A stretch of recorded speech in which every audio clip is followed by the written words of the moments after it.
I'll probably have it to you by the end of the week. Yeah, well, I always give people earlier and then I have to give them more time Yeah. to chase. Yeah, because I'm waiting on the audit and stuff that Sharon's going to put together. What did we choose this year? Wrote about a couple of anniversaries. The 1923 was the year that the Library Association was given the building that they occupied, and it was also the year Dr. Beering wrote his book, Beering. So, yeah. Especially where they're redoing the hearing grass. Yeah, I thought it'd be nice. So I'll put a picture of that on the back cover. Is there anything I need to add? Yeah, no, I know where you are. I can chase you down. Okay. And hopefully you got, I sent my stuff in the mail, my, Oh yeah, we did. Thank you. Yep. I feel like I haven't been able to spend enough time with that. So crazy over here. I did. All right, I think I got that going. Oh, no, it did.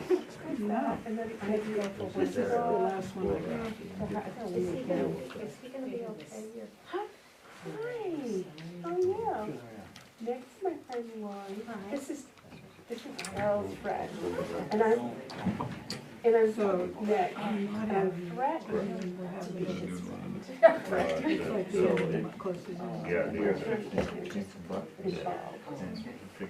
How's the job? I didn't want to be in the car. Yeah, the 23rd. You're still being detected, right?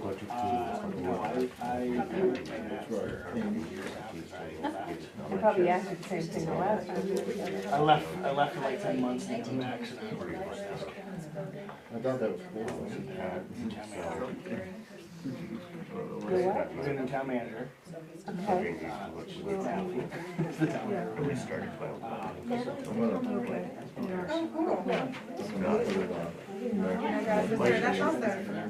3 weeks now. She left Aubrey. a little bit. Yesterday.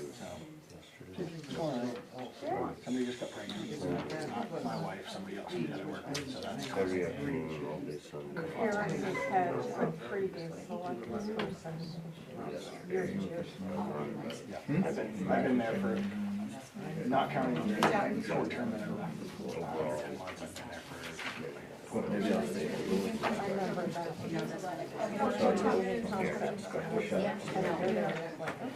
Yeah, up until Richard moved in now, I had more issues. And almost as bad with town administration. When I left the house, Tony was on the phone with your friend. They're moving in. Yeah, I saw it. Yeah, they're sleeping there. They're far from being all moved in. but they- Email. Don and Hugh. I mean, he's excited. Don is not coming. I told him, he sent a picture of their kitchen. It's a damn shame that They're gonna vote on it. ruined that It was almost done. And you, and just your family in general. I'll just check this last joint. Yeah. Take it up to the next joint. It's new. Well, the students start finally getting excited about it. I'll spend like. I mean, the selectmen make one recommendation. Pulling them, putting it Make everything. another, which goes off the town report. Get it over with. Why? I know. That's the other thing. Yeah, I'll just look at the schedule.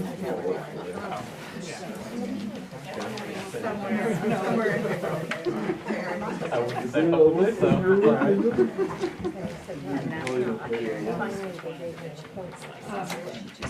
Oh, I saw that. Something black through the white.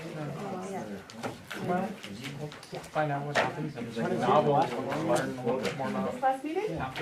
I'm on here because the budget committee, and they're going to be talking about something that we need to know about the budget.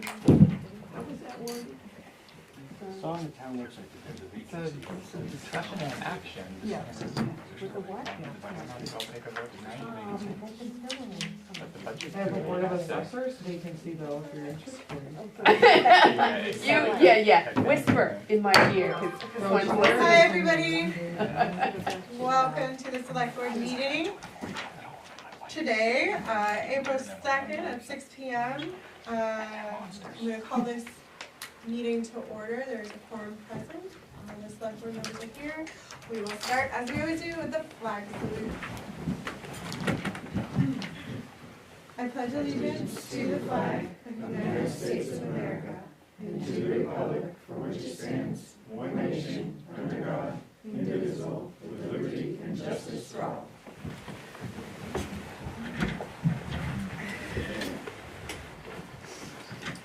All right, we will start off with public comment. So it's an opportunity for anybody to speak. I ask if I call on you, just say your name, what town you're from, and then go on. So Lori, do you want to start us off? Yeah, here tonight as a member of the planning board, along with two other colleagues.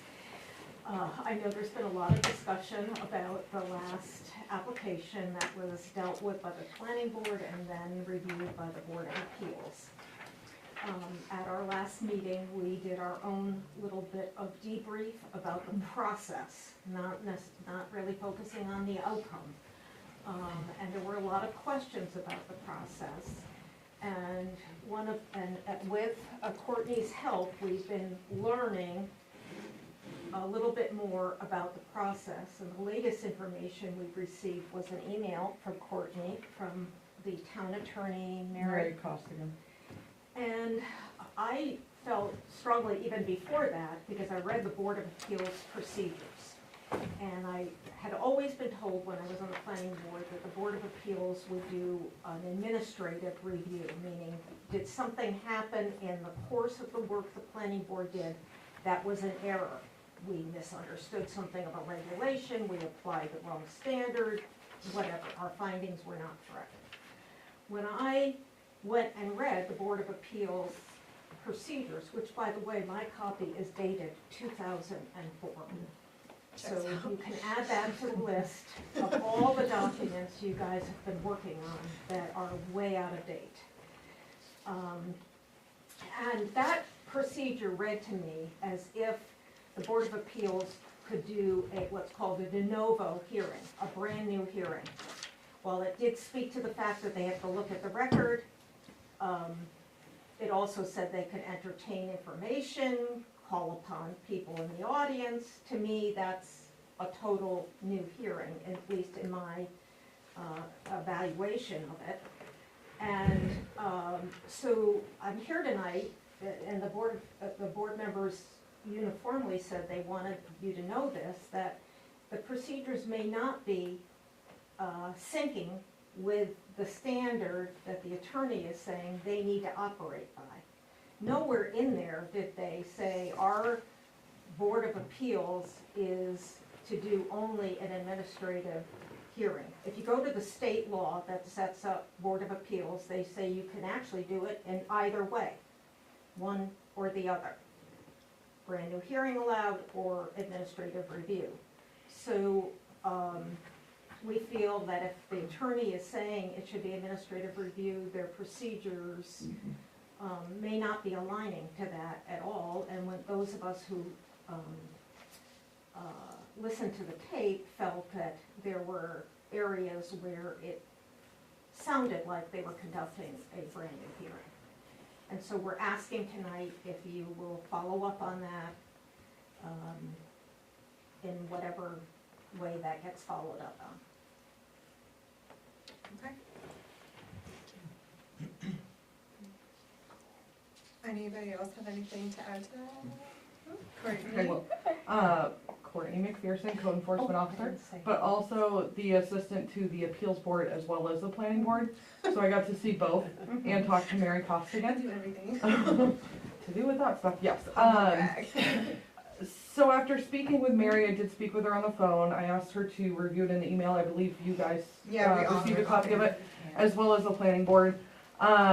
Mary, I explained to her what happened as far as the planning board's concerned was their lawyer spoke and kind of did their presentation as attorneys or lawyers do. Mary said that that's what happens, that these appellant / administrative reviews, that's how they're conducted. She did review our rules of procedure. Obviously, they've not been updated. I think we just did planning boards for the first time in several years last spring. We do have that as well as assessors on the docket to review. She said that they don't want towns doing de novo reviews for appeals.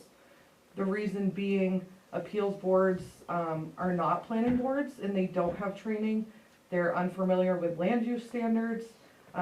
So if we go to de novo, that would mean that appeals boards would be seeing completely new site plans that planning board may deny for one reason or the other. She suggested we stay where we're at and leave it the way it is. There was nothing pertinent that was given for new information. She said if they came in with a completely different plan or something that was, completely different than what was presented to the planning board, Yeah. definitely something should be done. But she said if it's the same plan and the same project, she doesn't think that it should be changed to novo or any of that stuff. Yeah, she was comfortable. Just as a question and clarification for me, was there something new that was brought to the appeals board that wasn't brought to the planning board that made them make their decision, or was it? Do you want? I'll say, yes, I think there's a difference of opinion, and Okay. as you would expect, that it maybe was that salesy and a lot of new salesy information. So whether you're a person that succumbs to salesiness or not, it would depend on that person. Gotcha. Yeah, I think there was a lot of stuff like that, that's all. Did you see anything else that was new? A lot of, braggy claims that just weren't, it was lies in that, but, Courtney doesn't think it was pertinent to the project. I guess, I think they were salesy. I think it was pretty salesy. Yeah. And that could influence someone. My concern with this not anything to do with this applicant or this appeal, is previously or since I've been here, it's always worked that the boards review their rules of procedure. They can take input from anybody and obviously they would look at it. Yeah. That's always been the procedure. They review it, they make changes, and then as you guys know, you approve the final project Sure. or product. I just don't wanna get out of that procedure and have you reviewing their rules and then the appeals board getting them after the fact. I don't think that's fair to them. So I think that if they're gonna get looked at, definitely suggestions should be made by whomever. But I think that it should go through them first as a proper channel and then be presented to the select board. Yeah. I mean, my goal is for it to say clearly, the Board of Appeals will do an administrative review only. I did not find that language. I could be wrong, but I didn't find it. And you're asking for code change? So No, that no, language this is a not- procedural Just a thing. procedure? It's not code. It wouldn't go to ordinance Okay. committee or anything. Appellate review. Yeah, just to have it be in the. Yeah, I guess procedures. there's different language being used. Appellant and There's administration. maybe just the says same stay the thing. same. Yes, and that just gives confusion there. Mr. Ryan was like- Just spell it out, I mean, a little A little better. clearer. I know this is not a hearing at this time, it's only accepting public comment, but I do have a comment here. I think what is helpful, no matter what the rules say, what the code says, is there is an introduction when the Board of Appeals meets, to That's what provide we're doing. clarity as to what's happening here. That it's a hearing, it's appellate review, whatever it is, and that the applicant's going to speak and the public can speak. There are periods that can happen, and I don't think it was very clear at that appeals hearing what the expectation was as to who can speak when. I think that would be From the helpful. public and the board. Right. Yep. Yeah, okay. I wanna say in that board's defense, their chair had a very serious emergency. They were caught, right, so things were a little crazy. It was just a super important application. Does anybody else have any public comment? Hi, I just wanted to introduce myself. I'm running for state representative in this district. My name is Eric Giroux. I live in the town of Rumford. I've worked in the town of Bethel on the ambulance service since 1999, I guess. I'm also your animal control officer, so I think I'll see you guys out on the street, and I would like your vote in November. Thank you. Thanks. Anyone else for public comment? Alright, I will move on from public comment and switch over to adjustments to the agenda. I don't have any. Moving forward, public hearings, we don't have any. 6, action on the minutes.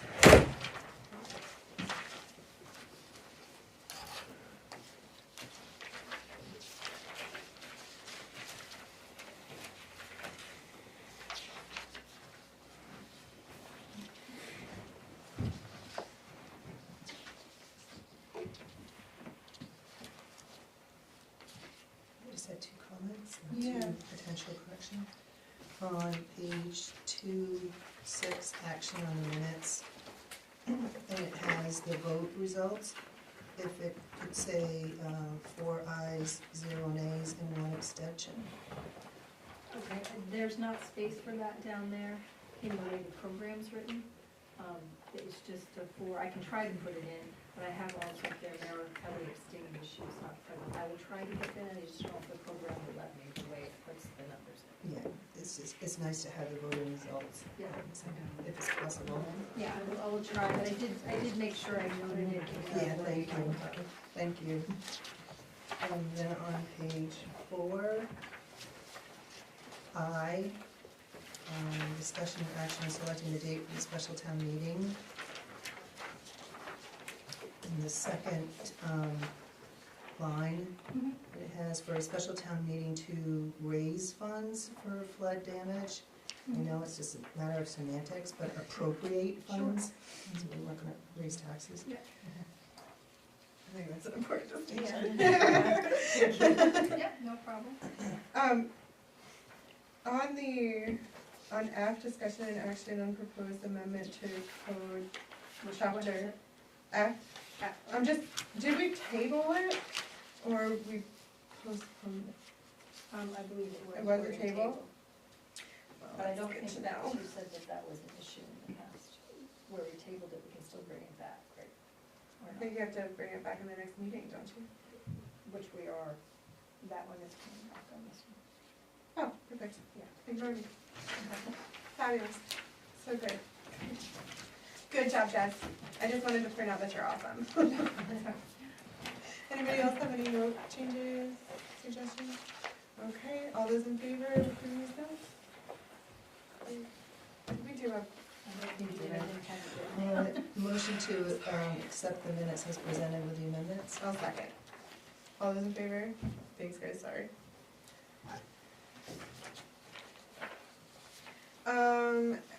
7, acceptance of grants, donations, reimbursements, and sales of materials, all set.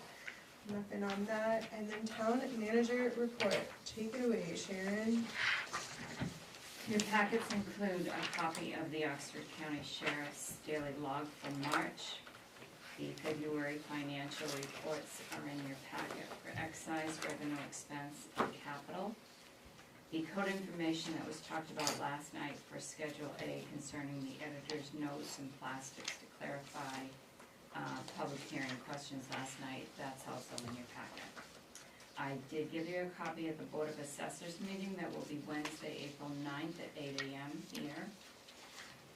Mia Purcell sent a copy of the draft of the First Light and Town of Bethel agreement committing the ARPA funds that we committed for $10,000 to First Light's fiber expansion project. And on April 9th, there's going to be a meeting here at the town office from 1 to 2:30. It's for the towns of Woodstock, Greenwood, Bethel, and Oxford County officials, and you're all welcome to attend this, to meet with First Light, who will be here, Mia will be here. They will take questions and comments,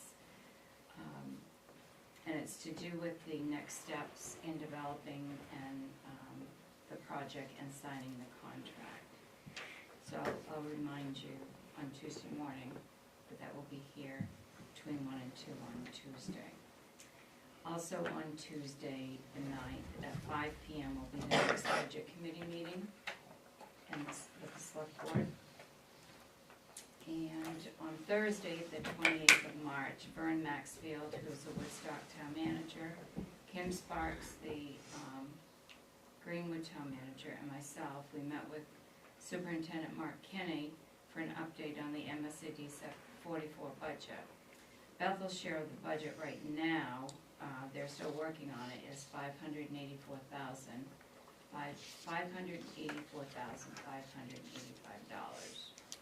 And they will take their final vote on April 8th.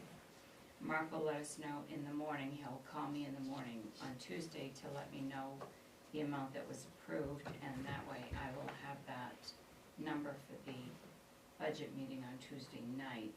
I gave you a copy of the general fund impact on district towns and the MSAD 44 budget funding comparison sheet that he gave us that day.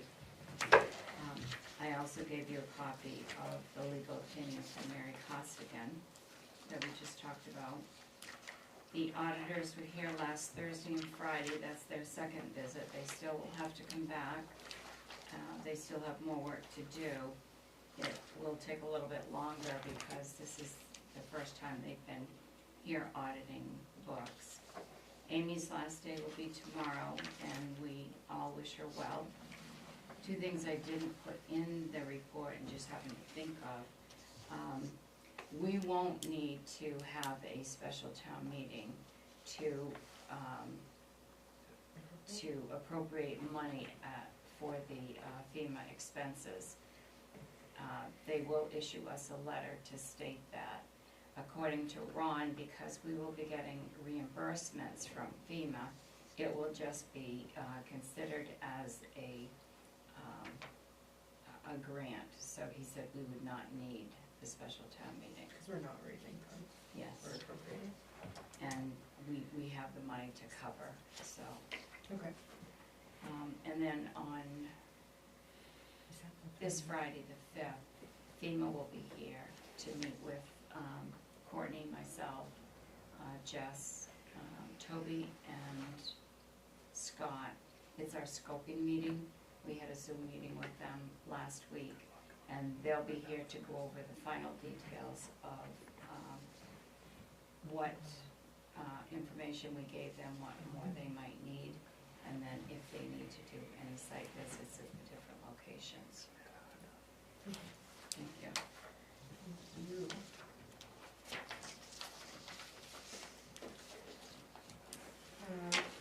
9 is board and committee reports, we don't have any. So 10, business items. 10A, action to approve the adult use medical marijuana stores, cultivation facilities, manufacturing facilities, testing facilities, and dispensary application for Brentwood Dome, Pine Tree Glass Marijuana Store, 284 Maple Road. Nailed it.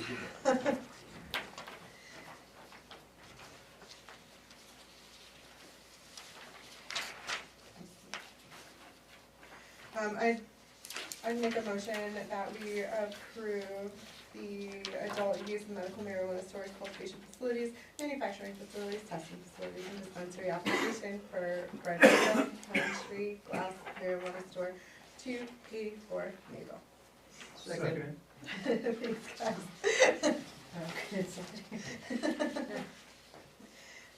So I think I asked this last, none of the attachments were on it, but that's because Courtney already looked at them, is that right?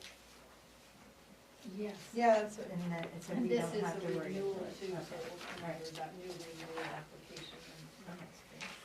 I mean, when both the renewal and the new application that you guys okayed last time are now online, so going forward, those should be the applications you see. I believe this will be the last one that's like the older application.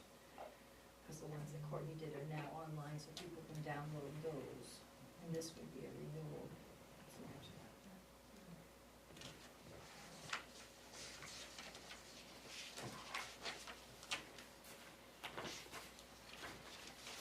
okay, any comment? All those in favor? On to 10B, action to approve the victualler's application for Chosun located at 141 Main Street. I would make that motion. I'll second. Any comment? Okay, all those in favor? Great. 10C, action to approve the lodging house application for Bethel Hill B&B located at 66 Broad Street. I didn't even know that was a thing. That's why I saw this. So moved. Second. All those in favor?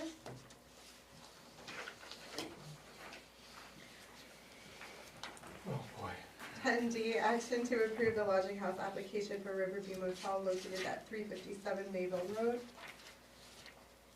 So moved. Second.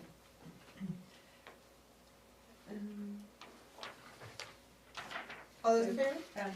Do Yeah. I need to have a recorded owner on there or not? I have that. Okay, alright. Riverview Condominium Association.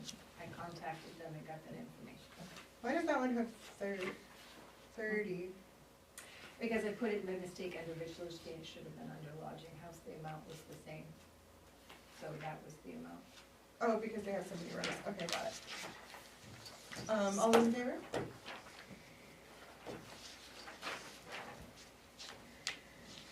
(10E) action to approve victualler's application for Big Apple Mayville Road, number 1072, located at 59 Mayville. So moved. Second. So does anybody who's selling food have to do a victual? I guess I was surprised that, I don't know. I think it, Big Apple. do they sell hot dogs or something like that? Is that why? Yeah. So it's just if you're selling, Food to serving put food directly into your mouth. Okay, alright. Alright, all those in favor? Yeah, sorry, I didn't mean to. We're good. But it says 0 rooms, you would be one room, right? What? No, that's for lodging. That's for lodging. Oh, Yeah. oh. It should be NA. I'll try to alter that for next year's application and make that a little more clear. Oh, yeah, and there's some typos, this in the Yeah, I application. noticed the one on Yeah, the it says, sewer. is your business connected to the public, Yep. and sewer is spelled wrong. So, I meant to say that too.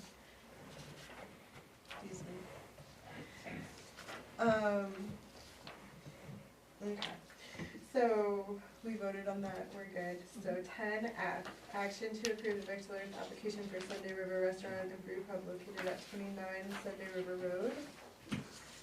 So moved. I'll second. All of us seconded. Any comment on this? Okay, all those in favor? 10G, action to approve the victualler's application for Smoking Good Barbecue located at 212 Mayville. So moved. Second. Oh, I'm out of order. Yeah. I was out of order in my packet. Oh, sorry about that. No, I wasn't, I don't think it was you. Sure, it was me looking at it beforehand. All those in favor? 10H, action to approve the victualler's license for Good Food Store Catering Company located at 212 Mayville. So moved. Oh. Second. All those in favor? 10I, action to approve the victualler's application for Dunkin' Donuts MDM Group located at 6 Lincoln Street. So moved. Second. All those seating capacity? I have that as 22. What about the grease trap? Yeah. I did call and talk to them, they have Doyons do it, they do it in April, is what they indicated. Though I'm waiting for a formal one from their corporate offices on that, When are the out of date? this month. I mean, So if you, that's a we lot of can, fryer oil. we can wait till I hear from the corporate offices if you'd like, I can put it on next Can we week, do, or we can do a conditional as soon as we get the grease trap? whichever Is you that guys fine? would like to do. What do you guys wanna do? Just do a Unconditional Yeah. based on the grease trap? If it's good to go, then it's good to go. I don't think they're frying the Dunkin' Donuts there, they're done in another I place. don't know how it works. Yeah, I do know they are brought in from They're another. brought in. Yeah. There's, Oh, really? they're very little They don't grease. fry They don't, it? they don't have. Oh, wow. I don't think they do. Hey, guys, maybe I just thought Dunkin' Donuts was cooler than it was. All the locations for Okay, well then never mind, don't care anymore. All those in favor? Great. Not a Dunkin' Donut aficionado.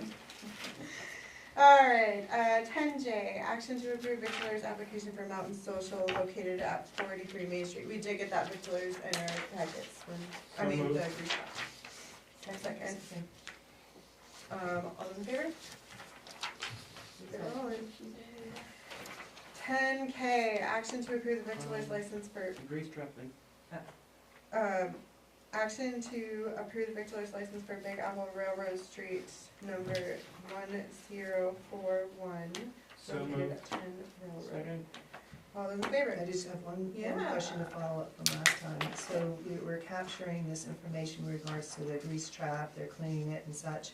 Has there been communication with the wastewater superintendent for this information? Yes, and he does not have that, I guess they've talked about it, but he does not receive a report or anything about Grease when trap. they've been done.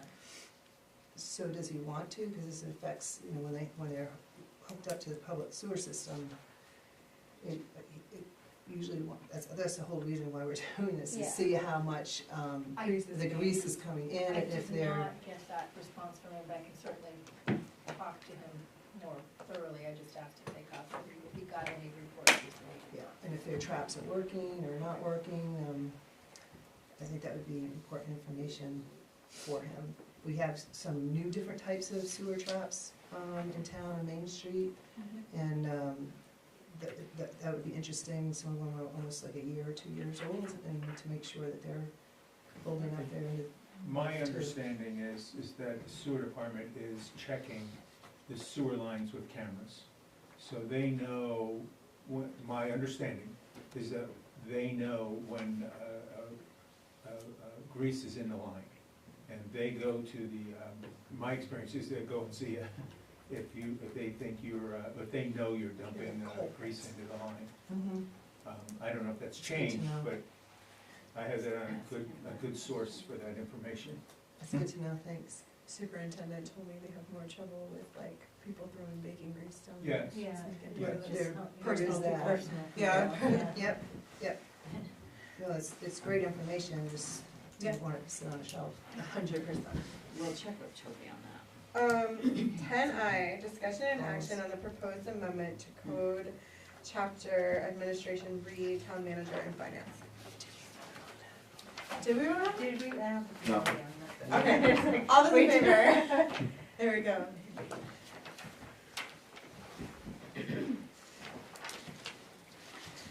Alright, so now we're at 10M, discussion and action on proposed amendment to code, chapter, administration, town manager, and finance.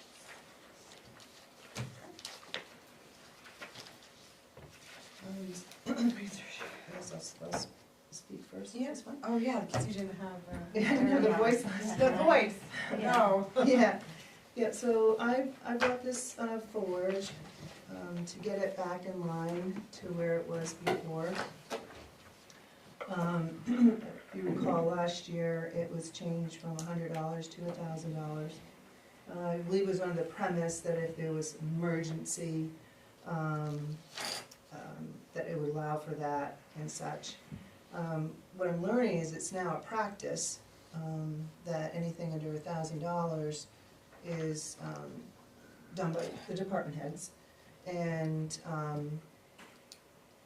because of that, I'm just looking to, I'm not looking to go backwards to put things with that, I'm looking to go forward and put it back to where it was. And several reasons is the town manager by statute is the purchasing agent. And the intent of this particular piece here was not to negate the state statute, but is to set the threshold for bidding. You know, every town has to set a threshold for bidding, and we set it at 10,000, so over 10,000 it has to go out to bid. And also, in order to do my job as a select person for the public, I don't have any managerial control over anybody but the town managers. So if there's any questions and such, I can't go to the person, as this is set up now, and say, you know, why did you do what you did, how did you do what you did, et cetera, et cetera. So this brings us back in line to the managerial control that we have it. Additionally, in our code right now, there is a provision for the town manager to appoint deputy purchasing agents, and that's a provision that's in there right now.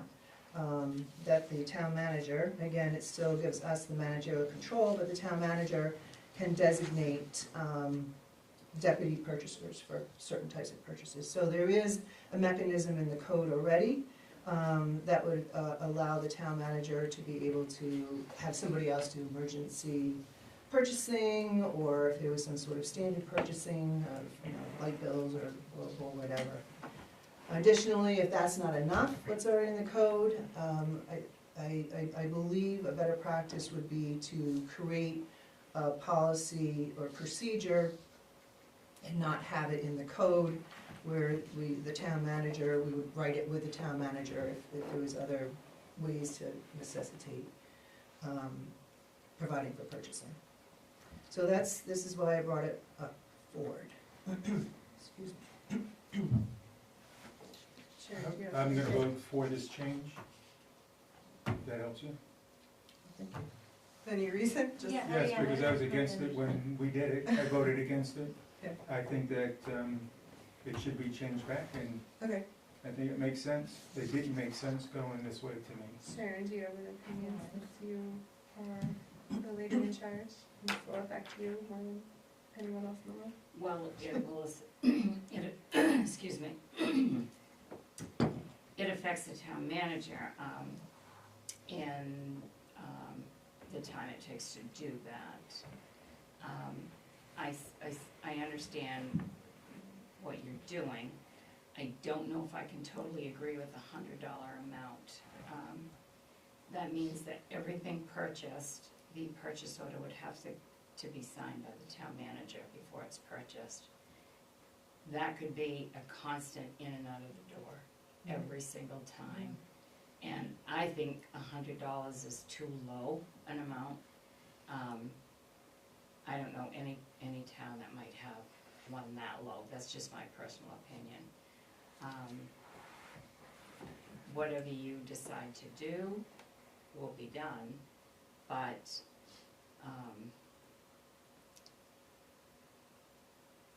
I mean, if a department's going to order a case of toilet paper, Yeah. you know what I mean? I'll just use that as an example, but I think $100 is too low. But that's my personal opinion, and it's a time factor. There does have to be provisions in place, and it, you know, through policy for emergency purchases on weekends, because the department heads, they need to be able to make emergency purchases. If a truck breaks down, you don't need to have, the public works director should not have to contact the town manager and say, my truck's on the side of the road, I need authorization to go get parts. That should be a given. You don't have time to think about those things. With the sewer department, if something happens over there, again, it's on a weekend, it's at night, Toby needs to be able to make that decision. And maybe that just means that the manager gives both of them that purchasing authority as well, in what form it has to be. I'm gonna go a step further, and I'll probably make some people mad, I don't know, but I don't think that, I think a purchase order policy should not be something in ordinance or code. It should be the decision of the Board of Selectmen with the town manager. but I understand that's in your code and that's how you're working with it, but I don't think that that's a decision that should be made by the town's voters on, that's an in-house, It's a managerial practice. yes, and it's an in-house procedure for purchasing, and it does not belong, in my opinion, to be voted on by the town voters. There's no disrespect here, they don't know how things are done here. And every place I've ever seen it, a purchase order policy is done between the Board of Selectmen and the manager. And if you wanted to have your purchasing policy set that way, then I would support it. But not by having the voters. It's not a voters, it's not something that belongs in the decision of the voters to make. There's a lot of things that we as voters should have a say in, but management in the office is not. So what I'm hearing you say, I agree. that this is a day-to-day operations issue, not, it doesn't rise to the level of to the level that we're bringing it to. I don't, That's what you're saying, that that's what I is hear what you I'm saying, saying, yes. yes, I mean, yeah. nothing being purchased is out of the scope of the budget anyways. These things Yeah. are all budgeted for, so the money has already been approved We're by the talking about public. low item, Yeah, low, just Yeah. like low bid So- items. And so hearing what Sharon's saying, it's supportive of the code, going back down to the $100, and then having. stipulations of different situations And- that make sense. Wait, I don't understand. And then have the policies and, to designate for emergencies. We already do have in here that the town manager can assign to deputy purchase agents, types of purchasing. So there's already that mechanism in place to be able to do that through code. But not use the code, i.e. put up to $1,000, $500 to set the amount. Keep it, Why are we setting the amount at 100 then? well, we can put it down to 0 if you Yeah, I want. mean, but if it's 0, then she doesn't have to. She has to. No, do then she has to everything. do every single every purchase. She has to purchase do for- everything, and then by policy, or, I mean, she doesn't, she can assign to it a deputy purchasing agent right now. Um, I guess I'm not. Does somebody have a code book so I can read that? So- Section? Yeah, would that be good? I think it's my opinion that Oh. the code should not state an amount for a purchase order to be written, because that should That's a be, policy. that should be a policy that the select board should draft and review with the manager, and then draft it that way and approve it that way. Set a purchase order policy through What does a it say about that, um, deputy? policy that Oh, way. purchasing agent, on the website, sorry, I got it. Is it on there? No, I thought I had it. Yeah, if there's. Oh, yeah, there's, the town manager as a purchasing agent. So maybe it should be 0. I don't think, No, I zero don't would make think it that more, belongs in a code book, voted on by the Yeah, public. it's more of a bother. As opposed to- So 100. So that she can just do what she wants to. I think Policy. This isn't about her doing what she needs to do, this is, it's about, what you're saying is for employees to do what they need to do. What we're saying is that having eyes on it, there's a PO system set up, that everything goes through a PO, the town manager authorizes the PO. That's what we're talking about. And so, I get what Sharon's talking about, setting up a procedure that makes sense through policy versus this ordinance, which I think that now the ordinance gets too restrictive, that you can't dance around it, and create a system that works in sync with what's going on here day to day. I get it loud and clear, but the idea is to have eyes on the purchases not allowing that to be picked up later and all of that stuff. Having control, less money spent when there's control, my experience says. So that's my premise here, what I'm looking at, but listening to your explanation, it makes sense to me. I think we hire a town manager to manage the town, and we should have respect for them and their time. And especially with Sharon, who isn't here all, I mean, you're here a lot. You're not here all the time.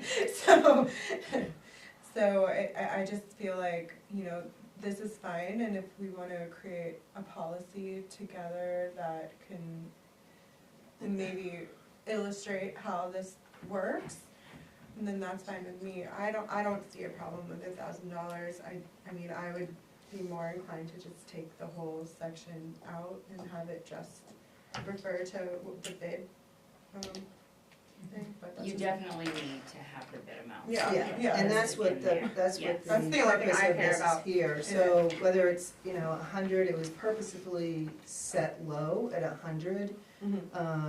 That was the purpose of it. It wasn't something to, you But know, go when away was from it the. set with that number, you know? 100? It was set way back when the code was done. Exactly. And so, by changing this to a greater number right now, as Sharon was stating, Yeah. is putting this in the hands of the public, instead of putting it back into the hands of the town manager and policy and procedure. Yes. If we leave it at 100 or put it to 0, or take that phrase out, it is leaving it back into the hands of the town manager and the select board to set policy and procedure to how they want to do it, still using the manager as the purchasing agent, but we would have these policies, i.e.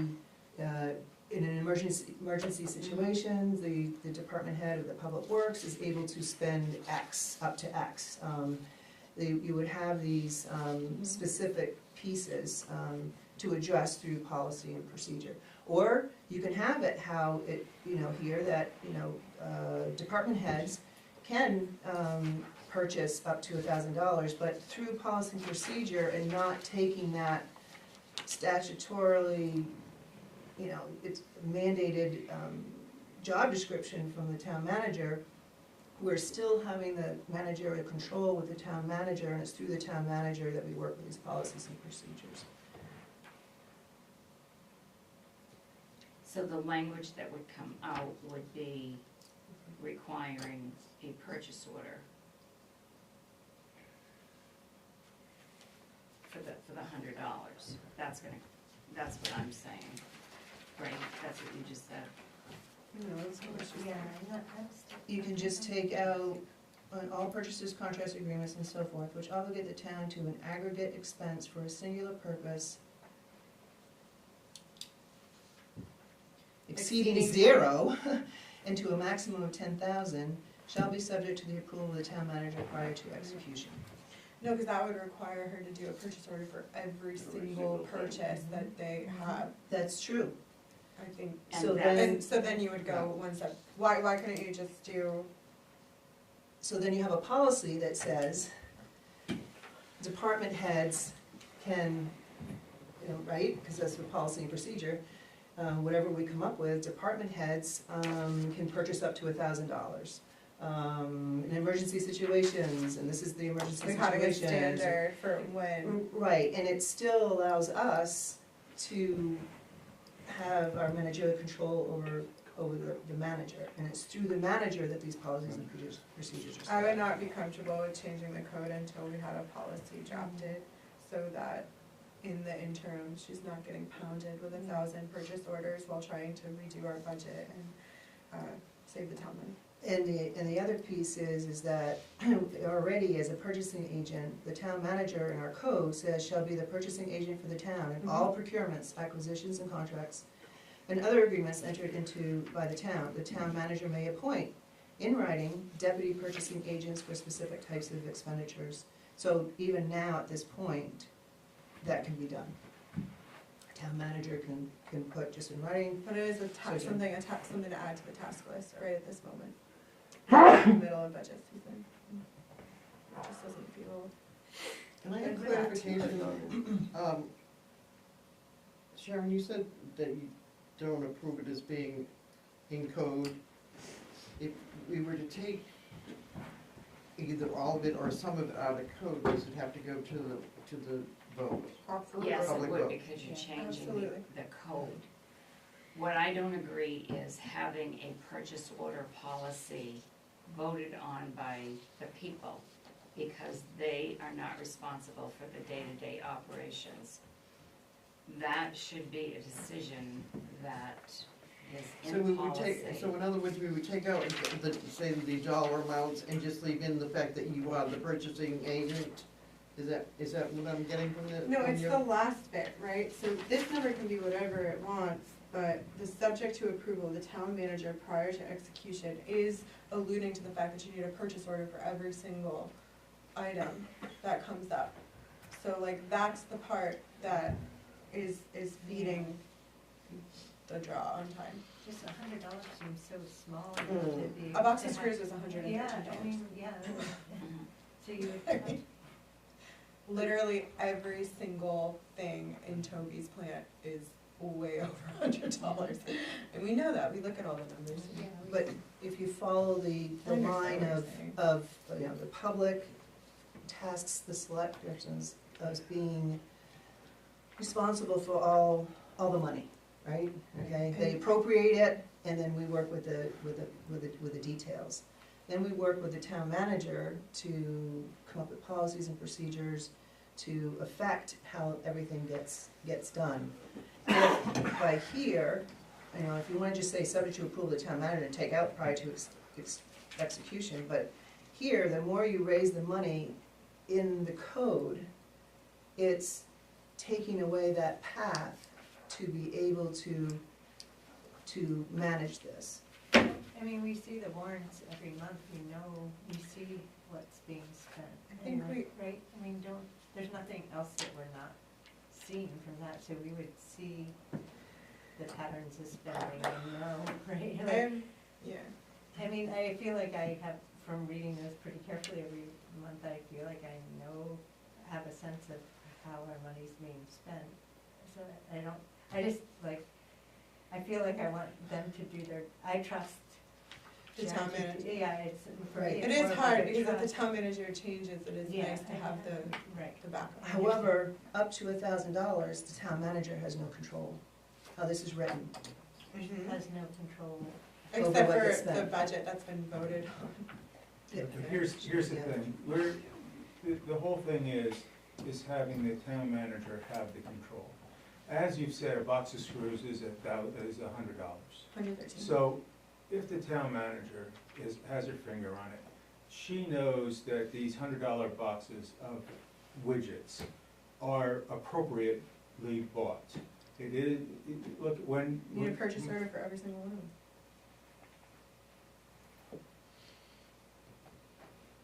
Less than $1,000. Right now, yeah. Yeah. Right now, it's less than 1,000, but she's requesting that it goes down to 100. So every single. What I'm saying is when it goes, right now, they're buying them without a purchase order, Yes. yes.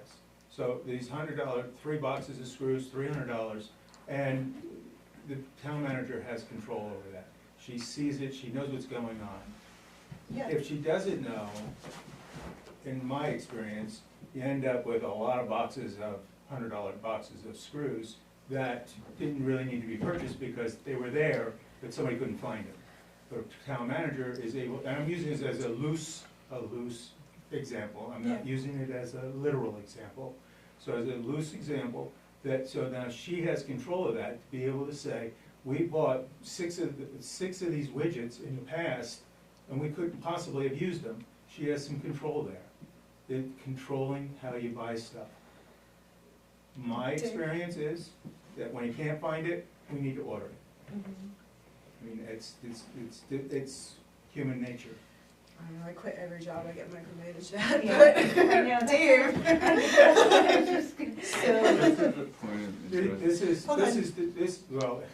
This is the public's money. Oh, I understand. well- Yeah, that's why we vote on a budget, and we have a town manager who's going through a really intense process of line iteming out every single time we spend. So that's what I'm looking at. I understand. $1,000, and it just adds up after, there's a lot of $1,000 going out. That's my point. And Dave? Just to clarify, Sorry, guys. as a department head, I'm still writing a PO for things under $1,000. It's just that as a department head tasked with running a department, I'm allowed to sign the PO. It's not that a PO is not getting written, There's still. we're still writing a PO. Just not to influence one way or the other, but I heard no PO for under $1,000. There is a PO. So purchase, so purchase, regardless of a purchase order or not, I mean, the town manager now could say, you know, you can call up the town manager and you can say, Dave, you know, you need a $5,000 something, and the town manager can authorize that. What I'm looking at is to keep the consistency with the state statutes and not to take away the purchasing agent power and duty of the town manager. And it was ridiculously set low for a reason. We can take that out, we can put it 0. And the code right now, the manager can write down, department head can do purchase orders for up to $500, but it's through the town manager, and it's already in the code that she can do that. So it keeps the path of the town manager with her powers and duties. It keeps us with having the managerial control. If you go, you're writing your purchase orders and you do $900 and you've gone and you've bought it, it may or may not be contrary to what's in the budget or looking at it overall, but I can't go to you and say, Dave, you know, what's going on? I can only work through the town manager. So we can still have the same privileges that a department head is having now. Your policy. And it can be, and it's actually in our code. Can you So- show me where that is? That's the. It's under it's under the town manager as a purchasing agent. So, I see that there. right here.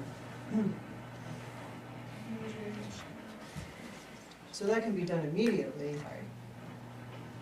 Of course, any changes now wouldn't happen until May after town appoint meeting. in writing deputy purchasing agents for specific types of expenditures.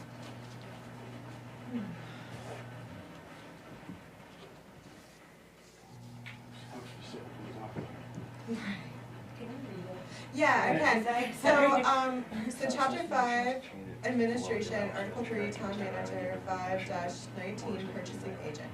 A, the town manager shall be the purchasing agent for the town in all procurements, acquisitions, contracts, and other agreements entered into by the town. The town manager may appoint in writing deputy purchasing agents for specific types of expenditures. So my interpretation would be, it could be a deputy purchasing agent for every department head that she assigns, and it could be, she could do it as a dollar amount or a type of purchase, you know, emergency purchases or equipment or supplies. But it maintains the integrity of The original intention. the original intention, but the integrity of the duties and powers of the town manager and our duties and powers acting responsible to the public.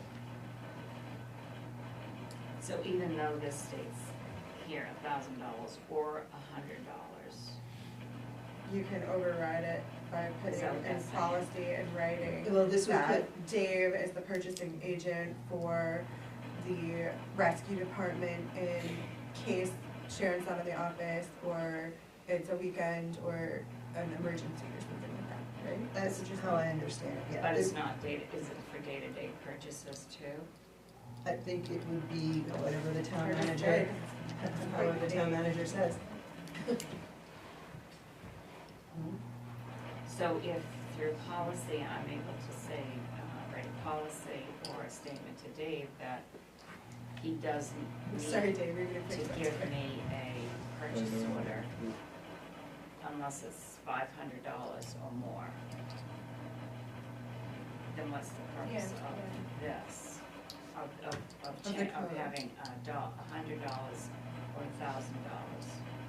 $1,000? The purpose of this is that it maintains the duties and powers of the town manager as the purchasing agent. Then through the town manager can have deputy. Right now, the town manager can provide her powers and duties to the deputy to be able to do that. And then, or with policy and procedure, if we wanted to do something at another time that's not through code, we can do it that way too. But it all stems down through the town manager. But really, it's about the select board and who would be on the select board, because they would be the ones that would be approving the town manager policy. Or because it's day to day, it's her operations that has nothing to do with us. Sorry, that's a question, it was just weirdly stated. Well, it is the state law that the town manager is the Right, day to day operation. is the purchasing. Purchasing agent. agent. Yeah, It does state that in town, in statute. I guess I'm confused about the point of this. The point of this is maintaining the integrity of the powers and duties in the statute that the town manager is the purchasing agent. By putting this up to, by in code, putting this up to $1,000, the town manager is in violation of the duties and powers of her being the purchasing agent. Could we just remove But basically, the minimum? the And just, managers, department managers are her deputy agents. In reality, that's what they are. And not purchasing deputies. so through the They're the town, ones that are doing the purchasing. so just take that And she scenario. still gets purchase orders. Oh, So it would be through the town manager that she would appoint a deputy. But They're deputies. they're already deputies. But they're deputies according to, not through the town manager. so it's Not about through us, approved- not through town yeah, manager. yeah. And that's the issue. Can I ask, is it appropriate for me to ask a question? Sure. I'd like to hear from ORC, when they wrote this new prospective ordinance, what research did they do to find out how other towns? This ordinance? Yeah, because they do all the. Michelle brought it to us. No, this We was wrote it. revised You wrote it? 6/14/23. Last That's year. what Oh, it the was put up to 1,000. It was The put to 1,000. 1,000. Got it. Oh, and what research was done, because just sitting here wondering what's the point of background of this, and 1,000? how do other towns do it? Because when we, Through policy. Through policy and Your procedure. policy, not ordinance. Not ordinance. I'm not sure, but did you write this for this meeting, Jim? No. This No. meeting, no, No. this was taken, we haven't done anything in a while. I think, Can it This go was that taken- way, right from the select board? yes. Unless you're a townsperson, then yeah. Oh, yeah. My question is, if the town manager, under Article 3, is the purchasing agent, then why do we need to define the minimum? Well, you're right. Yeah, We why, just why would take it out. Yeah, take it completely out, and then it's just on bids, right? Like, we care about the bids always have to come to us. And then the minimum orders, that's defined by our town manager and her day-to-day operations with her policy, and we'll just take it out and go to Policy, town. and actually you have that bit in the code Yeah, that could be done right now. Yeah, exactly. that makes more sense But she to me doesn't than. have to do a purchase order for anything over $0. Unless, if, she just needs to put it, She if she needs to uses make the a code, policy, a policy, yeah. or write in the code. I mean, this becomes effective, it's not until July 1st anyway. So what is, So- hold on, what is in relation to what you just read? Like, you just read something. This She is is a a That's the purchasing description. This is in the, can you pass that down? So, but are these in the same place in the code book? or- Yeah. This is- Well, I No, think this is because in finance. this is under town management and what her duties Did you have are. a thought? Well, Frank? yes. Yeah. Not, we're saying, I hear no purchase order. No, I don't Yes, care there about is a purchase. purchase, there's gonna be a purchase Yeah, order yeah. for every purchase, except for the process, how it's It's processed the process. is gonna be different. Yes. So the processing, and we're ultimately coming to, is a review of the process. And really putting it on the town manager in her policy of how she runs her office, of how she's running the town, that in her policy is how she's going to process the POs. And it takes it out of the It takes it ordinance, out of the code. takes that and out of puts the ordinance, and it puts it into the policy. I think that's what this discussion has come to. Does that make sense? Is that where you want it to go, or what you feel as though the town needs? So in the code, it's okay, and I think it's good that it states that if it's over $10,000, it has to go out to bid. Yeah. But I don't think there should be anything written in the code addressing a purchase order policy, addressing how purchase orders are going to be done. That needs to be a separate internal policy. Is that something that we can accomplish for this town meeting, or is this something that we need to kind of put to table and come back to it after this budget season? Whatever you want to do. I would recommend that you completely take out any language, you draft language to be voted on by the people to eliminate any approvals of purchase orders in the codes book. Only keep the $10,000 in there for bids over $10,000. Then an internal policy would be drafted to the procedures used for purchase orders. And I think somebody just said that there would be a purchase order done for every purchase. That's not what I would be recommending. We would establish an amount that a purchase order would have to be written. Okay. But via policy, not via code. Right. I don't think purchase orders, the use of purchase orders belong in the code. That is an internal policy of how you're going to operate your office with your departments in purchasing. This sounds like a bit of work that will be more work than we can get done for this town meeting.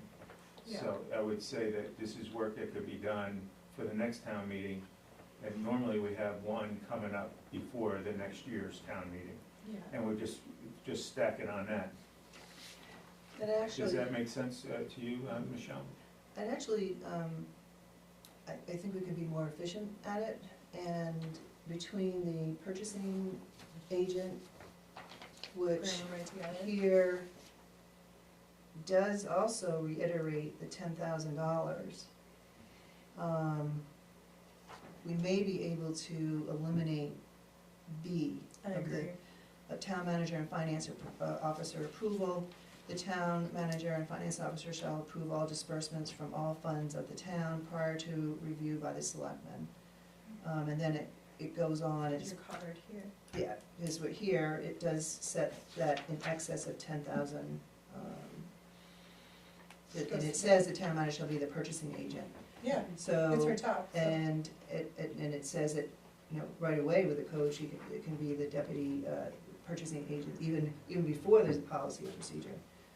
And then it has that $10,000. I would ask the board if I might be able to take this back and do some research and bring another draft forward.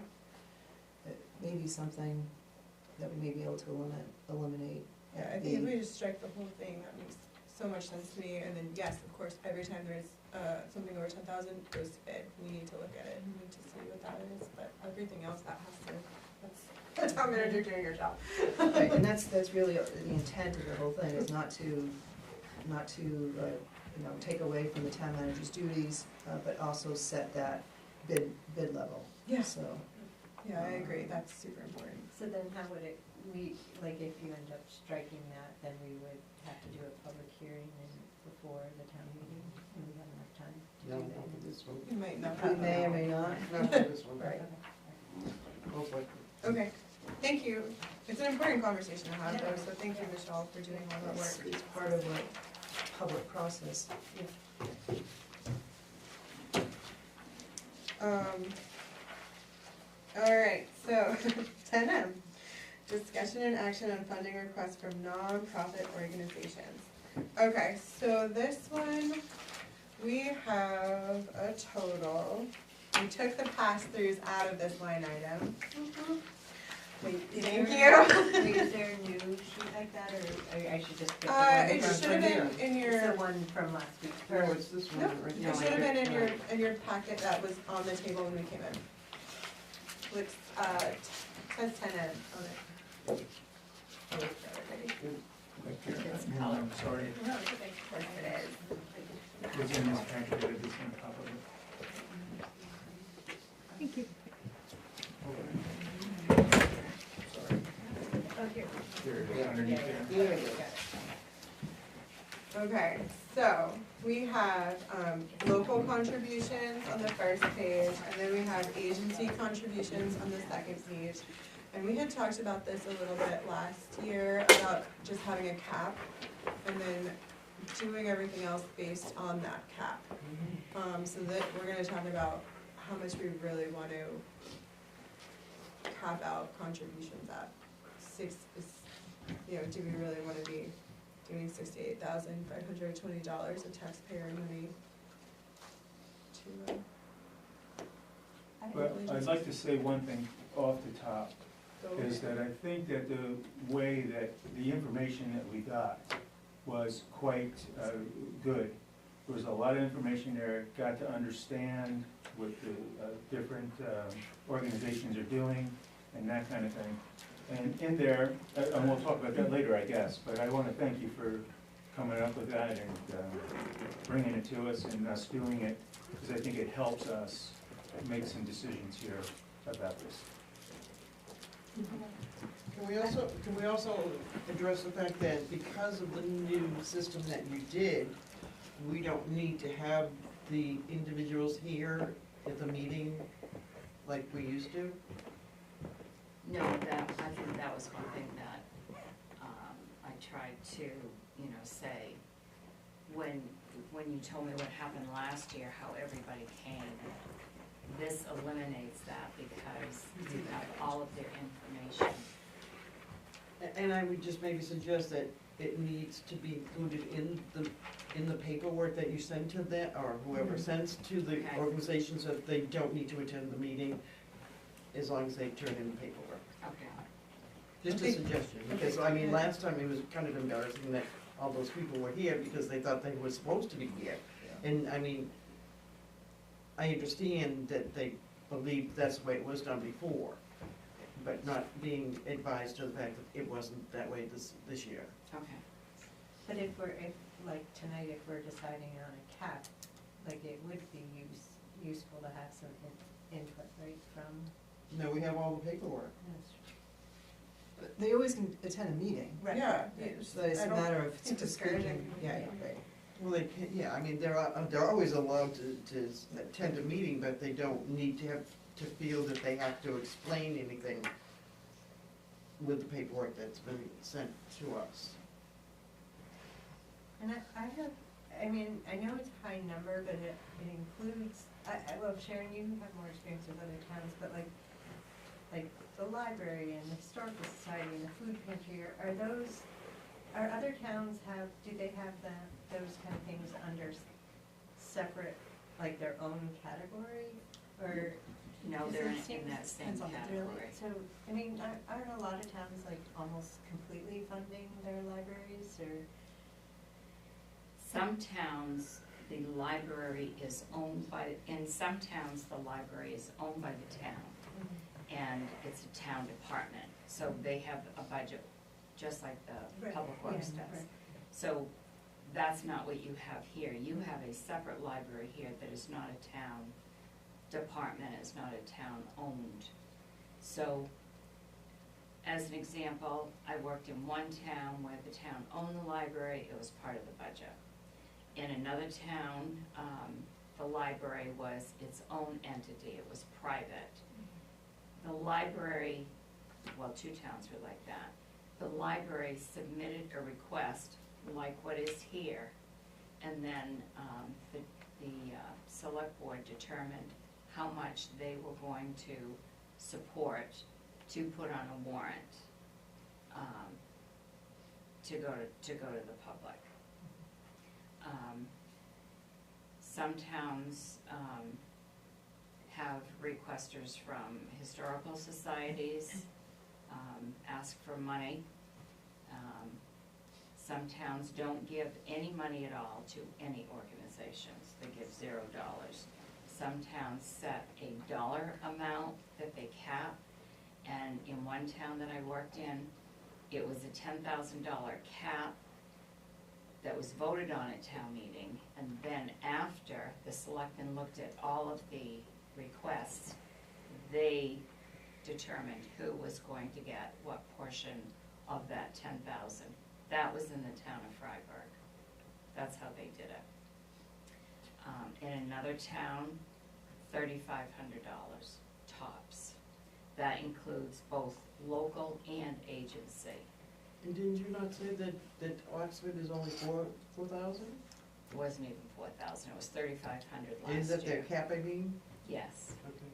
But is Oxford paying, do they own their library, or?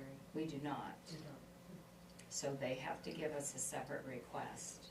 And in years past, the town has always given them money because they were looked at as a town department even though they weren't. And 2 years ago, the manager that's there now changed that and put them under, they have to send a request in, and that's what they do now.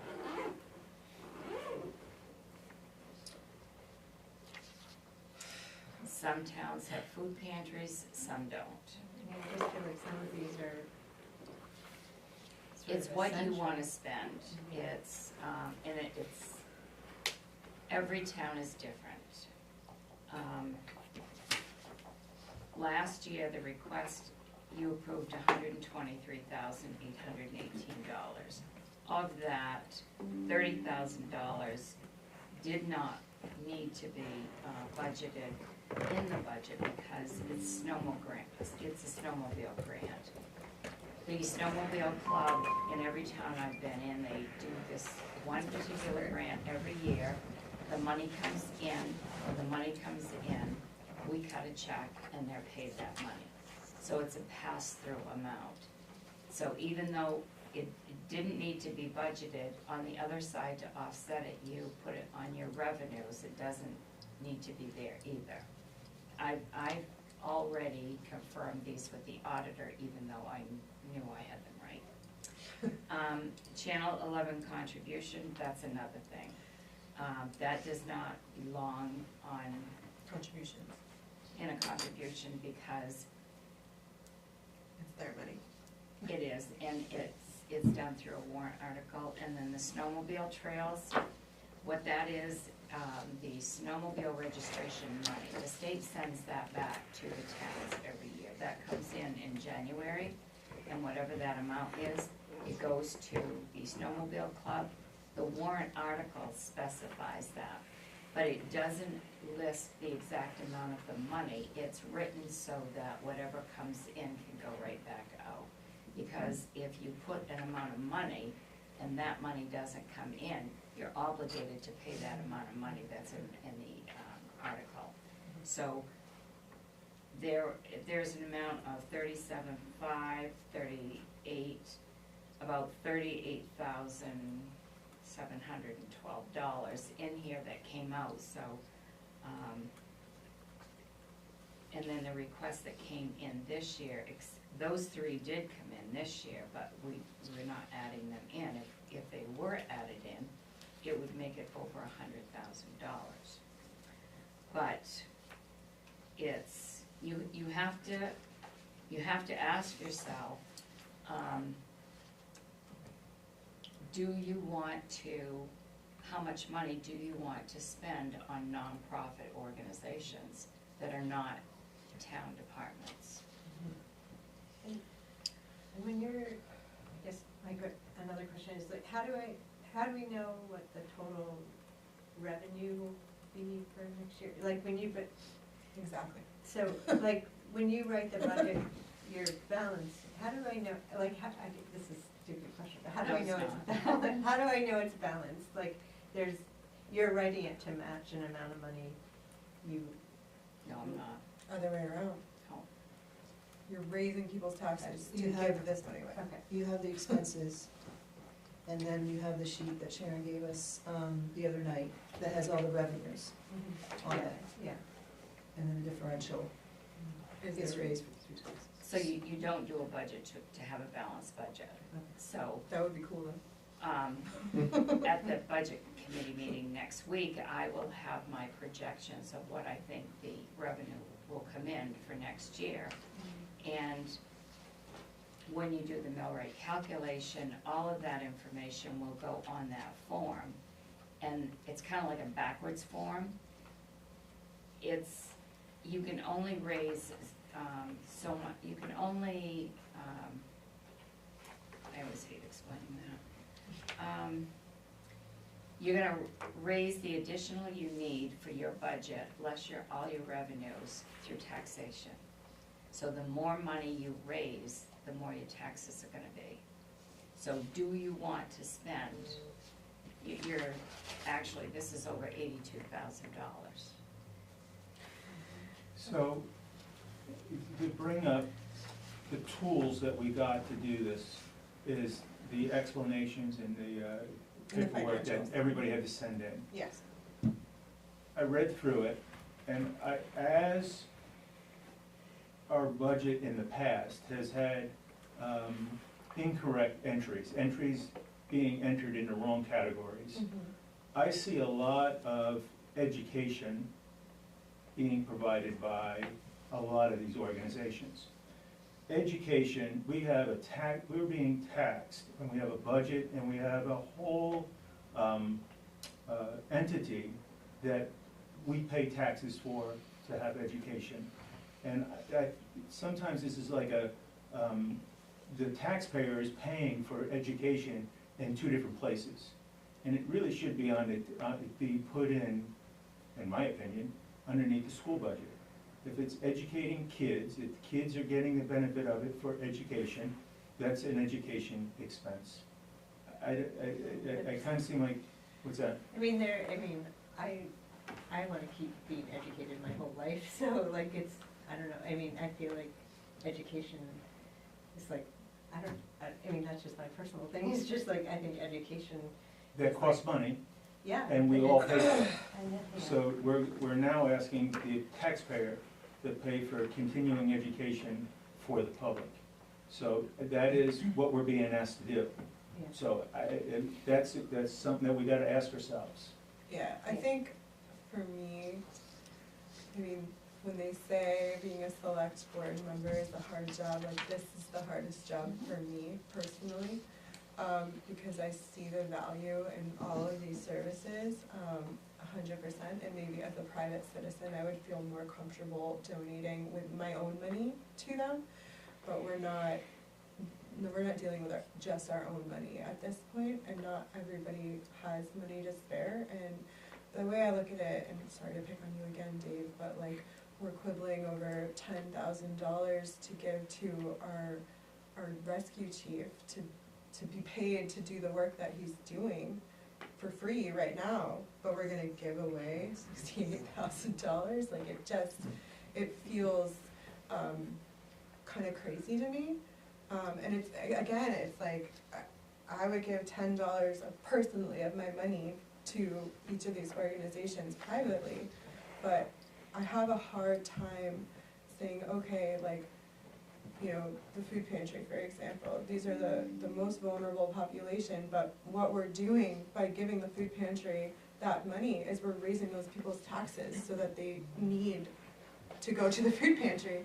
And that's like it's a weird cycle for me to be engaged in. And so yeah, I really tussle with it in my mind over like what the right thing is to do. I'm sorry, did you want to say something, Eric? After you're done, I just got a question about that. Okay, cool. Do you want to ask? So I've been to many town meetings and votes in the and Sure. the future that just happened. So your funding, like the town of Roxbury itself, they take $1 per person, and that's the most that they will give. Or, Yeah, sorry, that's the most that they'll put on the warrant.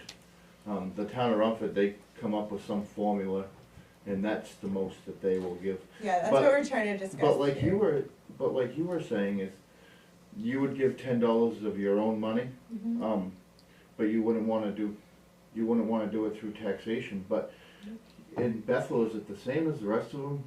Does the voters get to choose, like, the voters are gonna choose Dave's budget, correct?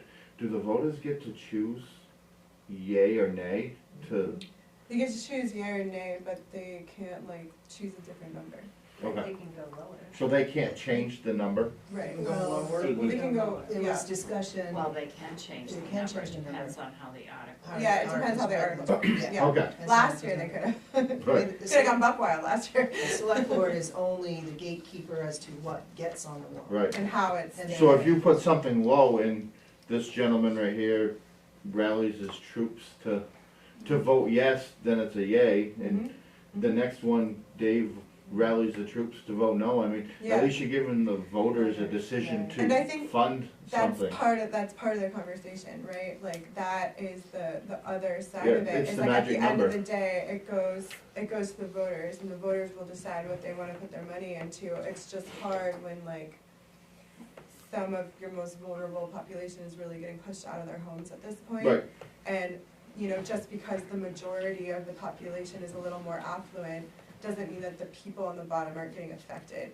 And Exactly. so like for me, yes, it's all numbers, but those numbers are actual people, and if people are being harmed, then like, I feel like I should speak for those guys as Yeah. opposed to. No, and I mean, we all just got devastated with the flood and stuff. If you're going to have organizations or people speaking, not everybody's got that opportunity, because we said that the information's coming from the information you turned in. Yeah. So you're going to end up creating a political problem for yourself, taking comments from public Public. tonight, Okay, because not everybody's here is represented, sure. and they're gonna feel slighted.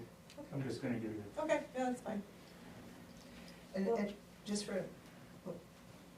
for a matter of background, I'm appreciative to Sharon bringing a process forward this year, because over the at least last couple, maybe 3, we got away from our past practice of how a contribution and amount got